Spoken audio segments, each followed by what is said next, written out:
Hello, everybody. Here I am again. Um, I don't even know where I left off with that last video, those last two videos I did yesterday. Like, that seems like 1,000 years ago. But one thing I know that I really kind of didn't get said, and that is that, like, well, throughout the whole Bible, there's like so much information that's not there that seems like it should be there. And like, that's something I've never really tackled too much because, well, I don't want to be guilty of adding words to the Bible or something like that, which that's like impossible. Our whole existence is that doing that. Just by us existing, we're automatically, our existence alone is adding words to the Bible. Like killing me, you'd have to kill all sound and all light to kill me. That kind of an idea. I don't know. Anyway, like, okay, Jeremiah 8:8 that I've tackled are always been like the lying hand of the scribe in some way of, well, that's just purely a lie. I've never, not too often have I like ever said anything that would be like considered adding words to the Bible. But like the book of Revelations and the book of Genesis are two huge examples of tons not there and maybe tons added. It's all written in what you see. The whole entire, like, God created this and God created that, and it's all these things that you see. But what isn't told is what is always like, like the cosmic skeptic and William Lane Craig will debate about this, or whoever, like there's a billion debates out there on this one, and that's the Big Bang Theory. And I could go on and on and on, like explaining that if I was defending myself or trying to explain that to just like a pure like atheist. And I know that if that was my goal, I could accomplish that. Probably won't accomplish that within this video. But to like the God fearing, which, to me that's even like the Buddhists and the Hindus, they're God fearing as well. I mean, they kind of are. Like, to the God fearing, definitely the Muslim, the Christian, and the Jew, God fearing, like God fearing to the best of their ability, what they conceptualized as what God's will is, their understanding of what God's will is for them. They're dealing with the best, of their own understanding. But anyway, like before any of that, in the book of Revelation, or I mean in the book of Genesis, it's like in the beginning, I'm going to have to make this really abbreviated. This video wouldn't be long enough. But in the beginning, there was thought. And thought led to enlightenment. And thought led to more thought, which led to more enlightenment, which led to understanding, which led to more thought. And then the thought led to loneliness, which led to more thought, which came back to sadness, which led to more thought, that led to creative thought, that led to happiness.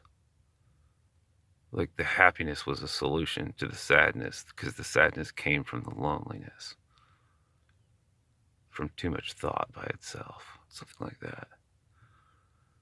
And then, like, all these other emotions continued to grow out of the thought and the sadness and the creativeness to solve the problem of the sadness that came from the loneliness, which was happiness. And then the creativity started pondering thoughts of building and true creativity, to go something beyond all these invisible things that we can't see. So this thing that was invisible and is invisible and still is invisible are all these invisible traits, things that our eyes can't ever see, and they weren't written down in the scriptures. All these thoughts, all these emotions built up to some of the, I'm not going to go through everything, but it led up to wrath actually came before wisdom. Okay. And then, like I say, I'm skipping through all kinds of stuff. Wrath and wisdom were towards the end. But like all the thought and all the creativity led to like this motherly, like wanting to give birth to something that could finally be seen. Everything so far was invisible and could not be seen. They were just emotions and whatnot, all trapped inside of this one being that was all thought and all knowing at this point. Like all knowing to the point of had thought everything through, all that could ever be thought through and all that could ever be known before it ever spoke a word. Because the word, which is still invisible, would be the last invisible thing that could possibly be created before that word brought forth something that could be seen, which was light. And okay, here's the, maybe we're getting to the point where it might ring a bell. That note that people can finally hear. It's like the chicken or the egg thing. Definitely right there was a birth of where things that were silent, or I mean things that were invisible, became visible because silence was no longer in this invisible thing that is, we'll call it thought, had thought everything through and was all-knowing and spoke, and sound came into being, which created light. So like the light is the sound and the sound is the light. They like simultaneously almost thing that the word, the sound that came from all this invisible emotion and like love and even hate and like everything, wrath, wisdom, all of that. It's all trapped inside of invisibleness. You can't see any of those things. Its last, like a last thing to do was its last invisible thing that you can't see really was sound, which brought forth light. And then, okay, the chicken and the egg thing, which came first? And then he saw that it was good. So did the light bring the vision? Or was the vision already there waiting to see the light?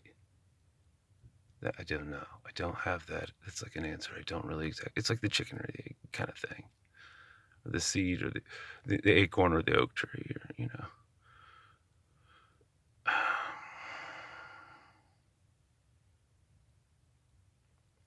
Anyway, I digress. Here's the chime. Here's what's not in the book. It's not in Genesis at all. The word, God said, "Let there be light," and there was light, and he saw that it was good. The vision was either there before the light and was waiting for the light to see the light, or the light actually brought on the vision, and therefore there was eyes to see because of the light. Okay? And the most important thing is, and what's totally left out, and this maybe will help you all hear why you don't have the ears to hear, because you didn't read it this way, and you believe everything you read, and so you never read it because it wasn't there. God said, "Let there be light," and he saw that it was good, and he heard that it was good. He heard the sound of the word that brought light into existence. There hadn't been sound yet, just invisible things, completely invisible, but that last invisible thing was auditory, like sound. So like that creation, that sound light creation, well, it's like, that's our Savior kind of thing. Which, in that degree, in that realm before the book of Genesis, like there was a war as soon as the light and the sound, the light was actually last. See what I mean? In that realm, the light was last. And then we went into a realm of things becoming form. Until then, there was no shape or form. There wasn't squares or rectangles or any organized, no shapes of any, nothing solid, no mass really or matter. But like there was water. That's left out. That's kind of left, like the creation of water is like not really mentioned anywhere in the scriptures. But anyway, that's a whole nother topic. I'm not even going to go there. But in the beginning, God said, "Let there be light," and he saw and heard that it was good. When he said, "Let there be light," he kind of like also said, "Let there be sound," like, even though he didn't say it. So he had, in all of his thought, he already knew there was sound. He didn't speak sound into being. He thought it into being. With just pure thought, sound came into being. He never really once said, "Let there be sound."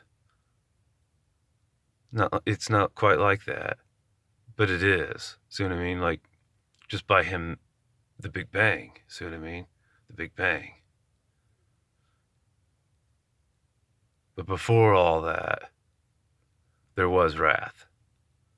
There was love. All that. Okay. All these invisible things that were just invisible started off with something that was invisible, which was thought. And things grew out of that thought until it was all-knowing. And then its last invisible endeavor was sound that brought light. Before anything was like really kind of created that you can see.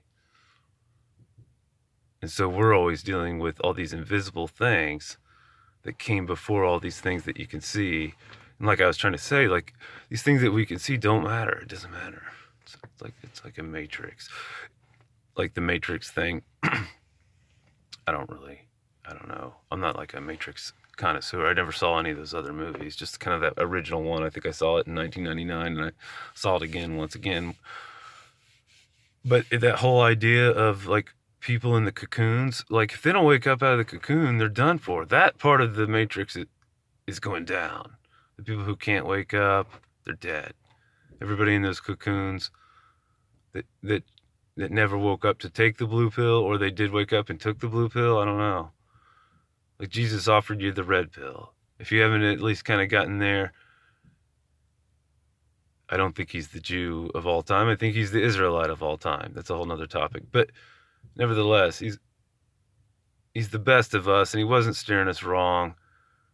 Everybody around him, except for maybe John, really, even the writings of John have been Jeremiah 8:8. Once it's been written down, it's like somebody else can always come around and alter it. And we don't really, well, whoever bought the Gutenberg was the richest man on earth at the time. That. Yeah, we're all just dealing with kind of not the real deal, folks. The lying hand of the scribes got you all like locked inside of a prison. I'm going to unlock that. That's it.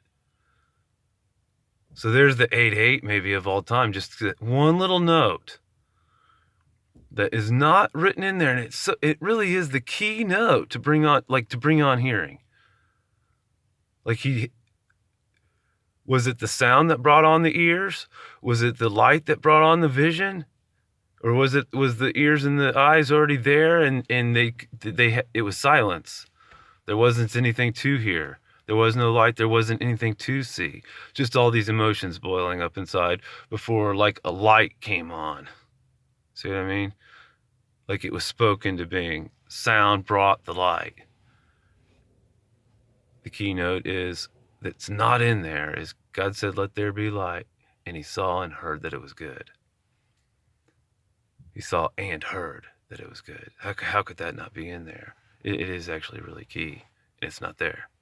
And it is the truth. And I have no reason to lie about that.